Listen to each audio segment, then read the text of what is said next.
রাতারাতি অল্প সময়ে ধনী হতে চাইলে একটি আমল আর এই দোয়া নিয়মিত 21 বার পাঠ করুন।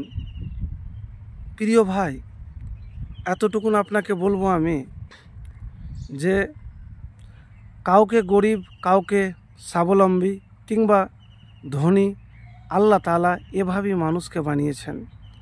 দুনিয়ার ব্যবস্থাপনা ও স্বাভাবিক গতি ঠিক রাখতে তিনি বিভিন্ন স্তর ও পেশা দিয়ে মানুষের শ্রেণী বিভিন্নতা তৈরি করেছেন।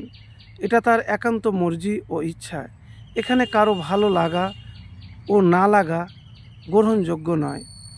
স্বাভাবিকভাবে গরিব দারিদ্রতা তুলনামূলকভাবে বেশি অর্থকষ্ট ভোগে, সামান্য প্রয়োজনটুকু পূরণ করতে পারে না। তো এমন লোকের সংখ্যা আমাদের সমাজে, দেশে অভাব নেই। আর অভাবই মানুষের অভাব দূর করার জন্য পবিত্র কোরআনে এবং হাদিসে বহু আমলের কথা এসেছে। এখানে আমি একটি দুয়ার আমলের কথা বলবো। এই দোয়া যদি পাঠ করতে পারেন আর এইভাবে যদি আল্লাহর কাছে চাইতে পারেন, তাহলে দ্রুত আপনার রাতারাতি ধনী হয়ে যাবেন। তো প্রিয় ভাই, সে আমলটি কি? দেখেন, কোনো জিনিস আল্লাহ রাব্বুল আলামিনের কাছে চেয়ে নিতে হয়। বারবার চাইবেন। মানুষের কাছে বারবার চাইতে গেলে মানুষ বিরক্ত হয়ে যায়, কিন্তু আল্লাহর কাছে যখন বারবার আপনি ক্ষমা চাইবেন, কিছু জিনিস চাইবেন, আল্লাহ কিন্তু খুব খুশি হয়। তো এই কাজটি, ছোট্ট সহজ কাজটি মিস করবেন না। আর আপনার জীবনে যা আছে, যা কাজ করছেন, আপনি সেই জিনিসেই সন্তুষ্ট থাকতে হবে আর আল্লাহর প্রশংসা করতে হবে। আলহামদুলিল্লাহ, এটি বেশি বেশি করে পাঠ করতে হবে। তো প্রিয় ভাই, সময়কে কাজে লাগাতে হবে, সময় অপচয় করবেন না। দেখুন, এভাবে যদি আমল করতে পারেন তাহলে আর কিছু লাগবে না জীবনে। আপনার ধনী হওয়া কেউ আটকাতে পারবে না। আমি এমন একটি দোয়ার কথা বলবো,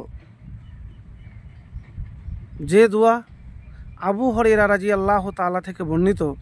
আল্লাহ রাসূল সাল্লাল্লাহু আলাইহি সাল্লাম বলেন, যে ব্যক্তি বেশি বেশি এই দোয়া পাঠ করবে তার অভাব দূর হয়ে যাবে। আল্লাহুম্মা ইন্নী আউযু বিকা মিনাল ফাকরি ওয়াল কিল্লাতি ওয়াজ যিল্লাতি ওয়া আউযু বিকা মিন আন উজলিমা আও উজলামা।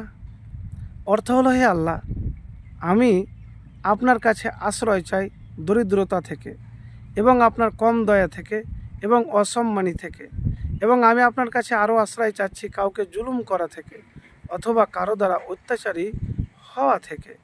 বুখারী শরীফ 1544 নম্বর।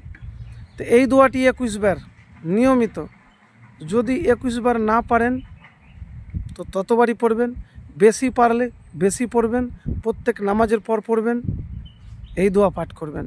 আপনি যখন কাজ করবেন, কাজ করার আগেও পাঠ করবেন, কাজ করতে করতে জিকির করবেন, সুবহানাল্লাহ, আলহামদুলিল্লাহ, লা ইলাহা ইল্লাল্লাহ, লা হাওলা ওয়ালা কুওয়াতা ইল্লা বিল্লাহ, আল্লাহর নাম নিয়ে কাজ করবেন। একবার এভাবে আমল আর আল্লাহর কাছে চেয়ে তো দেখুন, ইনশাআল্লাহ আপনার চাওয়া পাওয়া দ্রুত পূরণ হবে। আরেকটি কথা আপনাকে বলবো, সে কথাটি হলো, দুরুদ পাঠ করতে মিস করবেন না। দোয়া যখনই করবেন তখনই দুরুদ পাঠ করবেন।